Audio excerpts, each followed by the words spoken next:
memang ada berkat yang tersedia, dan berkat itu disebut berkat Bethesda. Artinya cara kolam Bethesda. Pertama, terbatas untuk orang-orang yang ulet, orang-orang yang tekun, orang-orang yang fokus. Terbatas jumlahnya dan waktunya pun juga ya tidak bisa diketahui timingnya. Kemudian butuh koneksi untuk bisa menang dalam berkompetisi. Butuh apalagi? Keluarga, nepotisme, saudaraku ya. Dan juga butuh modal, saudaraku. Butuh kekuatan finansial untuk bisa mendapatkan. Nah, bagaimana dengan orang yang tidak punya itu semua? Shalom, saudara-saudari terkasih. Jumpa lagi dalam Suara Gembala. Saudaraku, kalau kita membaca satu perikop dari firman Tuhan, itu kita untuk dapat mendalami dan memahami apa yang tertulis, baik yang tersurat maupun yang tersirat, itu kita pakai alat bantu, yaitu alat bantunya dengan mengajukan pertanyaan-pertanyaan. Ya, kita bertanya pada diri sendiri, bertanya pada guru agung kita, yaitu Roh Kudus, dengan pertanyaan ya seperti yang biasa kita sudah pernah dengar, yaitu ini peristiwanya apa? Ya, peristiwanya apa terlebih dahulu. Itu what ya, jadi yang pertama. Kemudian siapa-siapa yang terlibat di dalam peristiwa ini? Apakah ada Tuhan di sana? Ataukah hanya manusia dengan manusia interaksinya? Peristiwanya apa? What?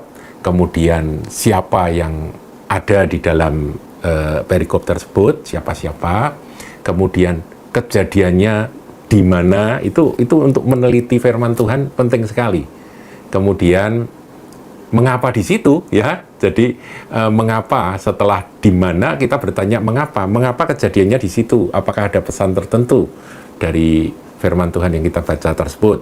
Kemudian mengapa hal itu terjadi? Dan kata mengapa atau why ini bisa kita kembangkan. Mengapa Tuhan berbuat seperti itu? Mengapa Tuhan mengizinkan peristiwa itu terjadi dan sebagainya, saudara. Nah, kemudian apa tujuan Tuhan gitu ya? Mengapa Tuhan berbuat itu? Apa tujuannya sih gitu? Kemudian dan bagaimana cara Tuhan itu bertindak? Nah, kalau kita mau mengenali firman Tuhan dan maksud Tuhan apa, pertanyaan-pertanyaan itu akan sangat membantu. Nah, saudara, kita akan praktek ya, kita akan lihat di dalam Yohanes pasal yang kelima. Di dalam Yohanes pasal kelima ada peristiwa penyembuhan pada hari Sabat di kolam Bethesda. Jadi when, ada tambahan lagi when ya. Kapan kejadiannya? Kejadiannya pada waktu itu sesudah hari raya orang Yahudi ya. Sesudah itu ada hari raya orang Yahudi, itu ada di ayat 1. Saya bacakan aja, saudaraku. Sesudah itu ada hari raya orang Yahudi. Jadi itu bertepatan dengan hari raya orang Yahudi. Dan Yesus berangkat ke Yerusalem. Kalau pakai kata when, itu ketika itu Yesus sedang berangkat ke Yerusalem pada hari raya orang Yahudi. Ayat 2. Ini di mana gitu ya kejadiannya, peristiwanya di mana? Di Yerusalem, dekat pintu gerbang domba, ada sebuah kolam yang dalam bahasa Ibrani disebut Bethesda. Ada 5 serambinya. Nah, kemudian tempatnya di mana? Kolam apa? Di sekitar kolam Bethesda gitu ya. Nah, kolam Bethesda kita dalami lagi. Bethesda itu artinya apa? Nah, saudara bisa teliti dari kamus. Sekarang ini kalau saudara punya handphone itu, saudara bisa download ya, saudara bisa lihat bahasa Yunaninya apa, bahasa Ibrani ini artinya apa, begitu ada semua. Bethesda itu artinya House of Mercy atau House of Compassion, rumah belas kasihan, rumah kemurahan, itu arti dari Bethesda. Nah, karena ini kitab rohani, saudaraku, nama-nama itu pun juga bisa berbicara. Ada pesannya, yaitu bahwa peristiwa ini terjadi spesial di tempat itu, khusus di tempat itu, karena ada pesan. Inilah belas kasihan Tuhan. Inilah kemurahan Tuhan. Begitu ya, saudara, cara menafsirkan, memahami akan satu perikop dari firman Tuhan. Ayat 3. Dan di serambi-serambi itu berbaring sejumlah besar orang sakit, orang-orang buta, orang-orang timpang, dan orang-orang lumpuh yang menantikan goncangan air kolam itu. Ayat 4, sebab sewaktu-waktu turun malaikat Tuhan ke kolam itu dan menggoncangkan air itu. Barang siapa yang terdahulu masuk ke dalamnya sesudah goncangan air itu, menjadi sembuh. Apapun juga penyakitnya. Nah, di sini kita berhenti, kemudian kita merenungkan, saudara. Oh, berarti ada peristiwa besar terjadi di Yerusalem, di kolam Bethesda itu. Sehingga pada waktu itu di tempat tersebut berkerumun orang banyak dan ternyata itu orang-orang sakit. Why? Mengapa? Karena gitu ya. Karena sewaktu-waktu. Jadi tidak bisa ditentukan waktunya. When? Kapan waktunya nggak bisa ditentukan. Turun malaikat Tuhan ke kolam itu dan menggoncang air itu. Nah, ketika malaikat itu datang dan tandanya adalah air itu tiba-tiba bergolak, barang siapa yang terdahulu masuk ke dalam sesudah goncangan air itu menjadi sembuh. Apapun juga penyakitnya, buta bisa melihat, yang lumpuh langsung jalan, yang sakit kanker, kankernya hilang, begitu saudara. Yang sakit kusta, kulit gitu langsung sembuh. Apapun penyakitnya sembuh. Ini ditulis dalam firman Tuhan dan ini peristiwa terjadi. Nah, di situ dikatakan siapa yang dipakai Tuhan? Seorang malaikat. Turun malaikat Tuhan. Malaikatnya mungkin nggak kelihatan, tapi yang jelas itu kota. Ditulis itu malaikat. Malaikat siapa? Malaikat Tuhan, bukan malaikat iblis, saudaraku. Berarti ini karya Tuhan, begitu ya. Berarti di Bethesda ini terjadi perbuatan pekerjaan Tuhan, di mana orang-orang sakit mendapat berkat kesembuhan dari Tuhan. Jadi Tuhan berkehendak untuk memberkati umatnya, yaitu dengan menyembuhkan mereka. Tapi ada syaratnya. Syaratnya yaitu di kolam Bethesda itu, kalau malaikatnya diutus oleh Tuhan, kemudian menggoncang air, siapa yang nyebur ke dalam kolam itu pertama kali akan sembuh. Jadi yang sembuh berapa, saudara? Ya cuma satu. Ya, jadi cuma satu. Nah, dengan demikian yang sembuh sama yang nggak sembuh banyak yang mana? Jelas banyak yang tidak sembuh, saudara. Ya kan? Karena mereka berlomba-lomba kan? Nah, saya merenungkan begini, saudara, dalam imajinasi saya, peristiwa di kolam Bethesda itu ketika airnya dikocak betul-betul oleh malaikat Tuhan, maka yang nyebur masuk ke dalam kolam itu kira-kira berapa jumlahnya? Apakah cuma satu? Itu penuh loh, saudaraku ya, di 5 serambi sekeliling Bethesda itu penuh dengan orang-orang sakit. Saya kira yang terjun masuk berlomba-lomba masuk ke dalam air itu ketika airnya kocak itu ada banyak, saudara. Tapi yang sembuh cuma satu, yaitu yang pertama kali masuk. Yang lain tidak sembuh, cuma basah, saudaraku. Itu yang terjadi dalam peristiwa kolam Bethesda ini. Ya. Nah, sekarang kita lanjutkan, saudara. Ayat 5. Di situ ada seorang yang sudah 38 tahun lamanya sakit. Nah, kalau 38 tahun sakit berarti bagaimana, saudara? Berarti ya lama sekali sakitnya.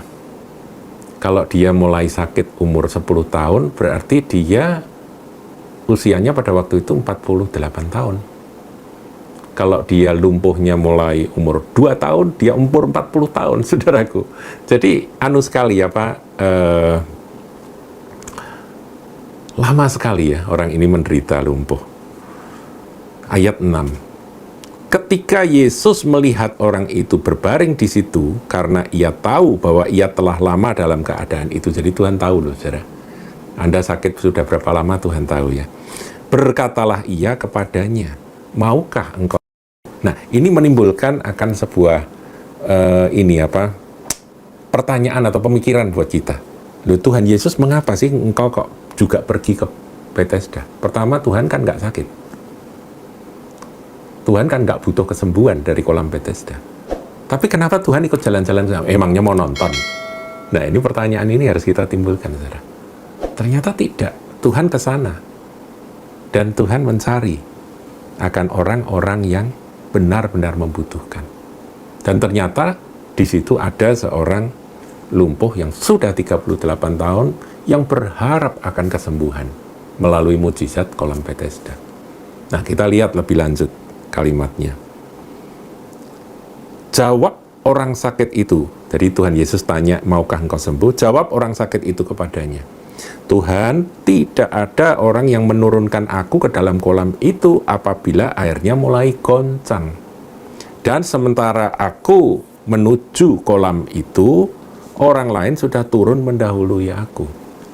Jadi, ini gambaran dari frustrasinya si lumpuh ini, saudara. Waktu Tuhan Yesus bertanya, maukah engkau sembuh? Dia berkata, Tuhan, tidak ada orang yang menurunkan aku ke dalam kolam itu apabila airnya mulai goncang.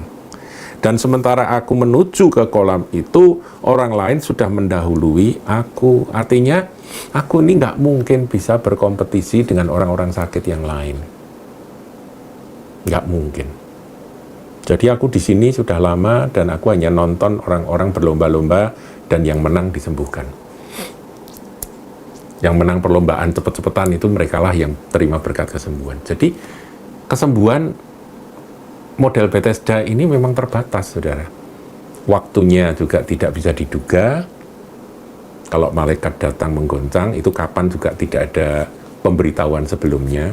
Kalau ada pemberitahuan, nanti semua orang lihat jam gitu ya, saudaraku ya. Wah, ini sudah waktunya, sebentar lagi datang, wah semua siap-siap ancang-ancang begitu ya. Tapi ini enggak. Jadi nggak tahu kapan. Kedua, kerumunan di seputar kolam Bethesda itu, waduh, menurut saya sangat padat sekali. Dan kata-kata dari si lumpuh ini, saudara, dia berkata bahwa tidak ada orang yang menurunkan aku ke dalam kolam itu. Dia butuh bantuan orang lain. Sementara yang lain-lain ada pendampingnya, ada orang-orang yang membantu. Lah aku ini orang lumpuh, miskin gitu ya, mungkin dia nggak punya teman, jadi siapa yang mau bantu aku? Saya sampai berimajinasi seperti ini, saudaraku. Dia sudah menggeser-geser tilamnya itu ya, dengan karena dia lumpuh, dia merangkak-rangkak, sudah di tepi kolam, siap untuk ikut berlomba, kan begitu. Berlomba cepet-cepetan masuk kalau airnya kocak. Dia sudah siap di tepian kolam, nunggu, matanya tertuju ke air, artinya tetap tenang, kemudian tertidur sebentar, waktu dia bangun, dia sudah pada posisi jauh dari tepian kolam. Digeser sama orang-orang lain dan tempatnya sudah diduduki oleh orang sakit yang lain. Ya karena dia nggak punya teman yang ikut bantu dia. Jadi ini memang berkat Bethesda ini gambaran dari berkat Tuhan yang saudara harus pahami bahwa berkat Tuhan model Bethesda ini menuntut, saudara ya, menuntut apa? Saya catat ya. Pertama, itu memang berkat Bethesda, artinya mujizat Bethesda dengan sewaktu-waktu datang malaikat mengocak air itu dan kemudian siapa yang pertama kali nyebur sembuh itu merupakan salah satu cara Tuhan. Jadi bukan cara dari setan, bukan, dari Tuhan untuk memberi solusi bagi masalah yang dihadapi manusia. Saudara punya masalah apa? Tuhan punya solusi, tapi itu saya sebut solusi Bethesda. Nah, solusi Bethesda menuntut akan syarat, saudaraku. Yaitu pertama, kesabaran. Kedua, ketekunan. Ketekunan untuk nunggu, ya. Kemudian fokus, konsentrasi. Dan itu semua dinilai oleh Tuhan. Buktinya mereka yang pertama kali masuk karena mereka bertekun dan mereka sabar dan mereka fokus, mereka bisa mendapat akan berkat kesembuhan itu. Dan sudah banyak yang disembuhkan, yaitu mereka-mereka yang bisa nyebur pertama kali ketika airnya kocak. Kemampuan berkompetisi dituntut, saudaraku, di sini. Jadi ada kemauan untuk berlomba dengan yang lain. Jadi harus ngotot ini orang-orang ini ya. Dan itu juga merupakan salah satu cara Tuhan untuk memberkati orang. Jadi kalau saudara ada orang yang mendesak maju, kemudian dia mendapatkan sesuatu, ya itu memang bagian dia. Tapi pada waktu mendesak mungkin dia ya dimarahi sama banyak orang ya. Dia kadang-kadang dipukul, kadang-kadang didorong-dorong kiri kanan. Tapi kalau ada orang, misalnya saudaraku ada pembagian jatahnya cuma satu, yang berkerumun banyak, siapa yang mendahului ambil jatah itu, ya itu pasti dia orang yang punya kemauan kuat, punya daya kompetisi yang luar biasa.